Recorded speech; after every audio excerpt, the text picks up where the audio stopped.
We're diving into a realm that often feels shrouded in mystery, a place where prophecies unfold and the future is laid bare.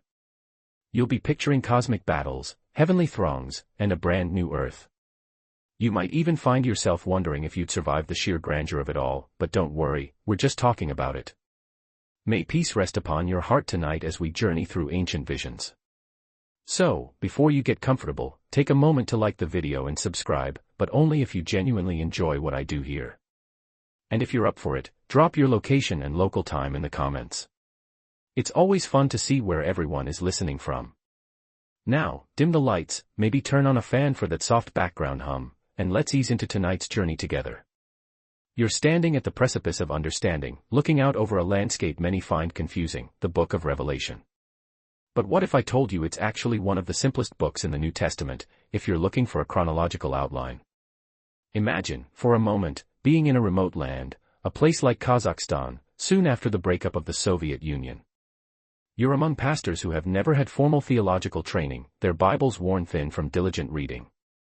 They've had very little food, enduring harsh conditions, and their hopes are pinned on something grand, something future. When the topic of the future comes up, their eyes light up. They want to know when the Lord comes, when things will change for the better. They're looking for a clear path, not a maze of interpretations. This yearning for clarity, for a simple, straightforward understanding, is exactly what Revelation offers. It's not some abstract riddle designed to confuse, despite what many have been led to believe. Think of it like this: you're watching a movie. You expect a beginning, a middle, and an end, right? You don't anticipate the director suddenly throwing the final scene into the opening credits and then skipping to a flashback that's actually a dream sequence from another movie. That would be chaotic. Yet, when it comes to Revelation, many treat it as if it were a scrambled mess, a collection of symbols with no coherent order. But it's not. It tells a story, from the church on earth to the new heaven and new earth, in a sequence that's remarkably clear. Let's trace this path, the one those pastors in Kazakhstan grasped with such ready conviction. You start with the church, here on earth, vibrant and active. This is laid out for you in the early chapters of Revelation, specifically chapters 1 through 3. It's like the opening act of our grand play, establishing the setting and the primary characters, which is you, the believer. Then, quite suddenly, the scene shifts. You find the church no longer on earth, but in heaven, in Revelation chapters 4 and 5.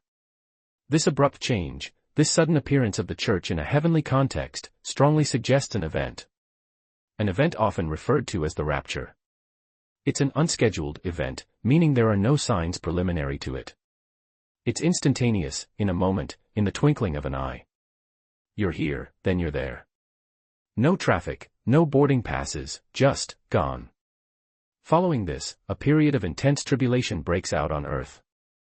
This 7-year period is described in vivid detail from Revelation chapter 6 all the way through chapter 19. The events, the numbers, the chronological flow, it's all laid out with striking precision. This is where the world faces immense challenges, where the forces of darkness make their final, desperate stand. Historians still argue whether certain ancient texts, like the Sibylline oracles, might have indirectly influenced early Christian apocalyptic thought, but Revelation stands unique in its detailed prophecy.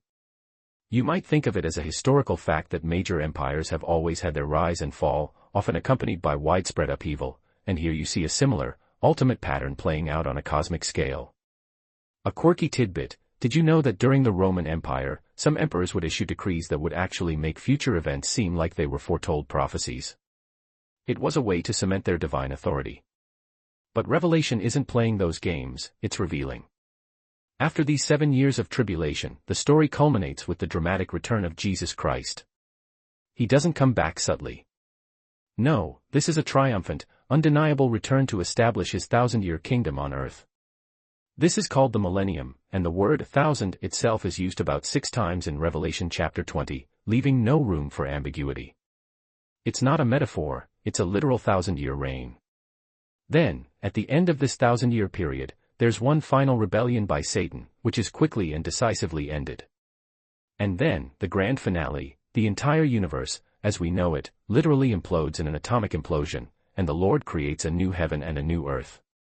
You, the believer, are part of this new creation, a place where righteousness dwells and there is no more sorrow or pain.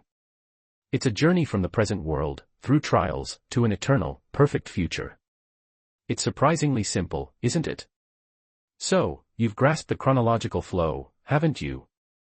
It's like a cosmic timeline, laid out before you. But understanding this isn't just an academic exercise in decoding ancient texts. The real question, the one that truly matters, is why anticipating the return of Jesus Christ holds such profound importance for you as a believer. It's often overlooked, isn't it? In our fast-paced, always-on world, you don't often hear prayers like, "Jesus, come quickly," or discussions about the nearness of his return. It feels almost quaint, a relic from another time. Yet, you are consistently told to set your affections on things above, not on things on the earth. It's a gentle reminder to lift your gaze from the immediate, the tangible, the fleeting, and focus on the eternal. The problem, for many of us, is that we get too earthbound. We become tethered to the here and now, consumed by our daily routines, our goals, our worries, and our endless distractions. This isn't necessarily true for every culture or every period in history, mind you. Imagine yourself living in a mud hut in Africa, where daily existence is a constant struggle, where comfort is a luxury, and where hope is a rare commodity. If you were to become a Christian in such circumstances, your longing for Christ's return would be visceral, immediate, almost a daily prayer. You'd yearn for the moment when all suffering ceases, when justice reigns, and when every tear is wiped away. Your anticipation wouldn't be a philosophical exercise, it would be a desperate, heartfelt cry. Now, contrast that with your experience, living in a highly technical, materially abundant culture. You have so much, don't you? So many diversions, so many comforts, so many ways to numb the subtle pains of life. You can run from one thrill to another, from a new Netflix series to a thrilling video game, from a gourmet meal to a luxurious vacation. The world has become, for many, a grand Disneyland of endless options, each promising a temporary escape from reality. You might even find yourself thinking that Disneyland is a better option than heaven, because at least in Disneyland, you know what to expect and its immediate gratification. Historians still argue whether the concept of utopia, as imagined by ancient philosophers like Plato, somehow paved the way for a human-centric focus on earthly perfection rather than heavenly anticipation. It's a subtle but significant shift in thought. Because of this constant stimulation, this leveling out of life's sharp edges by technology and medicine, you don't often face the raw realities of suffering and death. Death itself is often hidden from you. When it happens, it's in sterile hospital rooms, behind closed doors, often managed by professionals. You don't see it as intimately, as frequently, as people did in past centuries. This detachment from life's harsher truths makes it incredibly easy to forget about heaven, to become utterly earthbound. You're comfortable, safe, and generally well-fed. Why long for a destination you can't quite picture, when your current location isn't so bad? For some, the attraction of heaven isn't just about pearly gates or streets of gold, though those sound lovely, don't they? It's something deeper, a weariness with the flesh. Now, if you're 15 or 18, you probably haven't experienced this particular weariness yet. You're full of energy, full of dreams, perhaps still looking for your significant other, your life just beginning to unfurl. But as you get older, as you navigate more of life's battles, you might start to understand. What does weariness with the flesh truly mean? It's not just physical exhaustion, though that plays a part. It's a profound tiredness of the constant battle with sin, both in your own life and in the world around you. Imagine the Apostle Paul, a historical figure, whose life was one continuous fight. He spoke of many adversaries and a wide open door for ministry, meaning both opportunities and opposition. He fought the good fight, he finished the race. This isn't just about physical struggles, but spiritual and emotional ones. It's the constant effort to live righteously, to resist temptation, to overcome weakness and failure.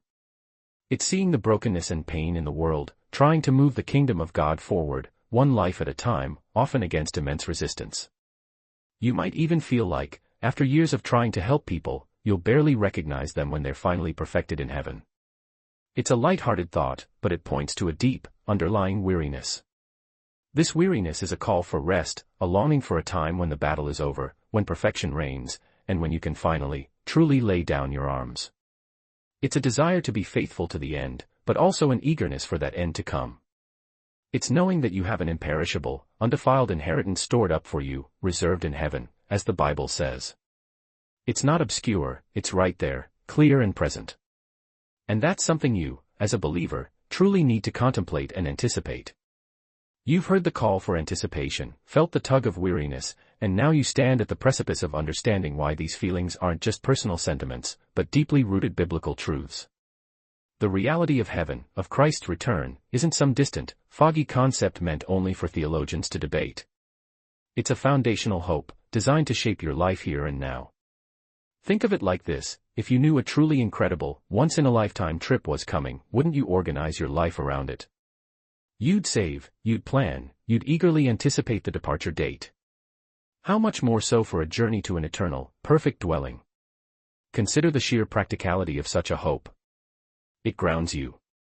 In a world constantly shifting beneath your feet, where societal norms change faster than TikTok trends and political landscapes are redrawn daily, having an anchor in the eternal is priceless. You don't get swept away by every cultural current or panicked by every new crisis. Your ultimate destiny is secure, reserved for you, as Peter said, an imperishable, undefiled inheritance. This isn't a fleeting thought, it's a bedrock truth. It offers a sense of peace that transcends understanding, a quiet calm amidst the clamor. A quirky tidbit: some ancient Stoic philosophers believed that constantly contemplating death, while morbid to some, was actually a path to inner peace and appreciating the present. They sought to make peace with the inevitable, but you have the promise of overcoming it. Now, this anticipation isn't about escapism, about wishing away your present responsibilities. Quite the opposite. It fuels your purpose. Knowing that Christ is coming back, that ultimately righteousness will prevail and every wrong will be made right, empowers you to live differently today. You're not just waiting, you're working while you wait. You're engaged in the good fight, not just for personal holiness, but for the advancement of the kingdom in a world desperate for hope. You're planting seeds, building foundations, and shining light, all with the ultimate understanding that the Master is returning to inspect his vineyard. Historians still argue whether the early Christian emphasis on eschatology, the study of end times, was a primary driver for their rapid expansion, or if it was simply a natural byproduct of their fervent faith. Either way, it clearly motivated them. This focus on the future also helps you navigate the present with greater resilience. When you face trials, setbacks, or betrayals, the prospect of an eternal future free from such pain gives you strength to endure. It reminds you that this life, with all its challenges, is temporary, a mere vapor compared to the boundless expanse of eternity. It means that the heartbreaks you experience, the injustices you witness, and the personal struggles you endure are not the final word. There's a redemptive ending, a glorious resolution that makes every painful moment here a stepping stone to something far greater. You're not alone in this journey, you're part of a grand narrative that extends far beyond your earthly lifespan. Think about the profound comfort this provides, especially as you age and the weariness of the flesh truly sets in. When your body starts to slow down, when battles seem more frequent and victories harder won, the longing for heaven becomes less about escaping pain and more about embracing perfection. It's the yearning for a place where you will finally be free from the internal struggle with sin, where your mind will be perfectly aligned with God's, and where your relationships will be unblemished by human fallenness. It's a vision of a future where you will truly recognize others, and yourself, as perfected beings, free from the struggles that currently define you. The message is clear, isn't it? The book of Revelation, far from being an impenetrable enigma, offers a coherent, chronological narrative of the future. And this narrative isn't just for academic study, it's meant to infuse your daily life with purpose, peace, and profound anticipation. It's a call to lift your eyes from the earthly distractions, to embrace the weariness of the fight as a sign of progress, and to genuinely long for the return of your King. It's not about fear, it's about hope. And that hope, my friend, is as solid and reliable as the very God who promises it. The light outside is fading, the world quieting down around you. As you settle deeper into your pillow, let the grand sweep of history and prophecy gently recede into the soft edges of your mind. Remember the simplicity of the story, the clear path laid out from the church to the new earth, a story not meant to confuse, but to comfort. Let the concept of anticipation, that quiet longing for a better day, fill you with a peaceful assurance. It's not a hurried anxiety, but a gentle, certain hope that settles deep within your soul. Even the battles, the struggles, the weary moments, are all part of a larger, beautiful tapestry. You are held within this grand design, always. And he shall give his beloved sleep.